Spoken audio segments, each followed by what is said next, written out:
Friends, hello to everyone. Today there are changes on the map in two directions and it's in favor of the Ukrainian Armed Forces. Let's start with the Bakhmut direction. Despite the attempts by the Russians to return to the liberated territory in the Kurdyumivka area, the Ukrainian Armed Forces continue to execute their plan. Thanks to tactical battles, they managed to advance in the Kurdiumivka area. If you look at the geolocation map, you can see that they have successfully pushed out the occupiers from another position, and these advancements covers a distance of 1 kilometer. Also, the gray zone has slightly expanded in the vicinity of the railway. In any case, it's already clear that from Kurdyumivka to Kurdiumivka, the railway is no longer controlled by the Russians. They had to retreat. Now, the Ukrainian Armed Forces are working on liberating Kurdiumivka to continue their advance toward the highway and push the Russians back to the next line. However, this doesn't mean it will happen tomorrow or in a week. The problem is that the Russians haven't stopped sending reinforcements and they have a significant amount of manpower. They continue their counterattacks, so every day Ukrainian forces have to counter them. This significantly complicates their planned operation. On the northern flank, offensive actions have resumed in Vuhledar and battles are ongoing for Kherson. The occupiers are also shelling Ivanivsk. However, over the last day, there have been no changes along the front line. In the Avdiivka direction, intense battles are ongoing. The occupiers persist in using heavy equipment, but the Ukrainian Armed Forces are successfully defeating them. There is a vast amount of videos online showing how the Ukrainian forces are undermining the occupiers, whether it be through drones or artillery. However, it seems that the Russians are not concerned about their older equipment as they continue their relentless advances. When it comes to losses in manpower, it appears that nobody takes them into account, especially when 1,380 units of manpower are being destroyed daily. Here, the occupiers, as before, are attempting to encircle the city. This is their only way to capture Avdiivka, but so far there have been no successes. All attacks in the Avdiivka, Svatove, Pryiutne and Novokalinovo areas are repelled, and the front line remains unchanged over the last day. So it's crucial to emphasize that this new intensification of attacks began 2 days ago, and experts confirm that it is the second wave of the offensive. During the first wave, the occupiers suffered significant losses and have since regrouped with fresh forces to launch this new assault. For the third day in a row, we observe a substantial amount of equipment and manpower attempting to breach our defenses. Judging by the fact that the occupiers show no intention of giving up, the question of capturing Avdiivka appears to be of significant importance, considering the massive losses the Russians are willing to endure. So this situation indeed reminds us of the Bakhmut direction, although even there they used less equipment. So we are waiting to see how this second wave of attacks concludes. Further south, battles are taking place on the outskirts of Mariinka, and attacks on Novomykhailivka have resumed. These attacks are accompanied by shelling along the entire front line. In the Vuhledar direction, there are reports that the Russians have managed to advance 200 meters near Pryiutne. However, as of now, this information is unconfirmed, so we are waiting for actual changes on the map. On the other hand, the battles in the Zolota Nyva direction continue, and the Russians have seen no success there. Yesterday evening, new attacks began on Staromayorsk, with several groups attempting to break through to the village.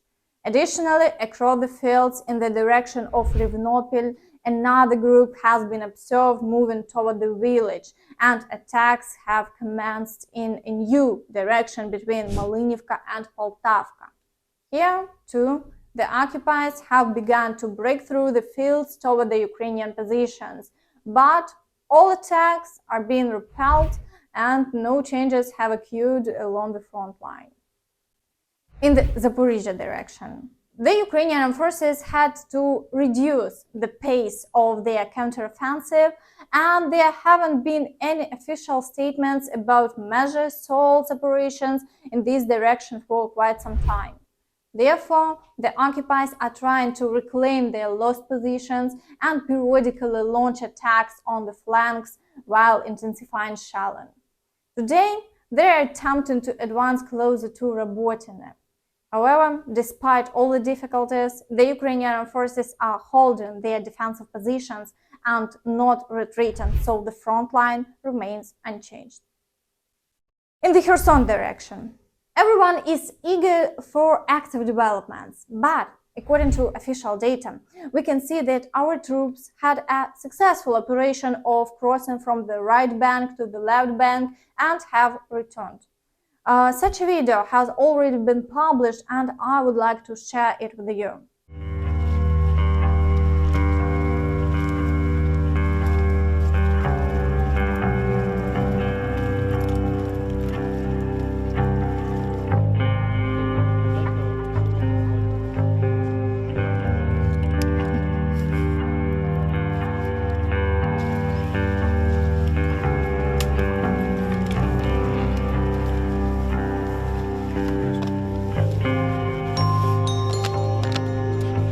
Наші пацани, ось бойові побратими, ні каплі, ні сумніння, нічого, йдемо бити ворога. Головне, щоб це розуміли наша держава і те, що ми робимо для них.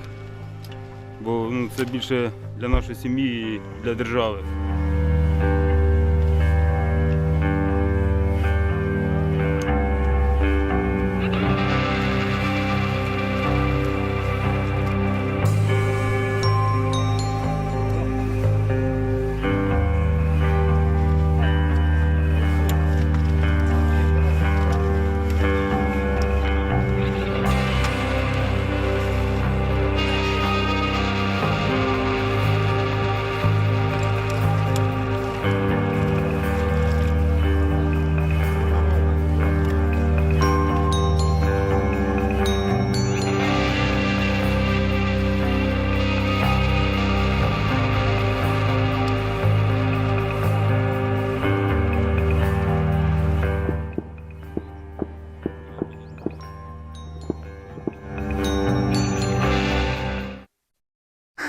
So, in the Siversk direction, shelling continues, but there are no active offensive actions for now.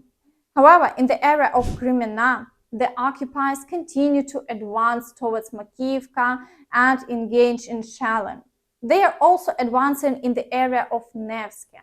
However, there are no changes along the front line. In the Svatove direction, attacks on the village of Nadiya continue, but over the past day, the front line remains unchanged and the Ukrainian Armed Forces successfully repel all attacks. In the Kupiansk direction, this situation remains unchanged, with the occupiers intensively shelling the entire front line and attempting to break through in the areas of Sinkivka and Ivanivka. However, there have been no successes for quite some time, even though the situation is challenging, as they employ a considerable amount of equipment and personnel in their attacks. So we are waiting to see how events will develop in this direction. But the Ukrainian Armed Forces remind the Russians that they now have ATACMS in their arsenal. Therefore, there were 4 explosions in Zhenkoy yesterday. Today, these missiles cover the entire occupied territory and the northern part of Crimea, putting all air bases, headquarters and warehouses of the occupiers under threat. Even Russian experts understand this fact themselves. Ничего неповрежденного на 2 аэродромах не осталось практически. Я не буду называть и радовать наших оппонентов количеством техники, но это то количество, которое заставило меня в моем ролике материться. И еще раз говорю, там и 200-х, и 300-х очень много. Могу не обрадовать наших оппонентов, все летчики живы. Но помимо летчиков есть и другие ребята, не менее важные, и профессия которых там не менее важна. И вот там цифры, я еще не буду ничего называть, я просто считаю, что надо взять полковника, генерала, вот прямо вырвать у него погоны, заставить его их съесть и отправить. Кирилл, я просто... Скажите, пожалуйста, значит, была информация о том, что эти ракеты 160 километров дальностью, которые, как вы прогнозируете, вот с максимальной дальностью 300, они когда будут предоставлены? Какой прогноз ваш? Я думаю, что после такого удачного для них и крайне неудачного для нас применения, я думаю, что в самое ближайшее время следующая партия, им же много их не надо. Надо понимать, что эти кассетные ракеты с кассетной боевой частью, они бессмысленны против окопов, против располаг, они бесполезны против техники, они вот могут только что-то вот на открытой местности. Условно ударить по вокзалу какому-нибудь, ударить по палаточному лагерю или вот ударить по аэродрому. Поэтому много ракет передавать им не надо. Скорее всего, в ближайшее время и, скорее всего, опять в Ангу это Джанко и Бельбек. And that's all from me. Don't forget to like this video, subscribe to the channel and hit the notification bell to stay updated on all the latest news. Thank you for watching and see you next time. Bye-bye.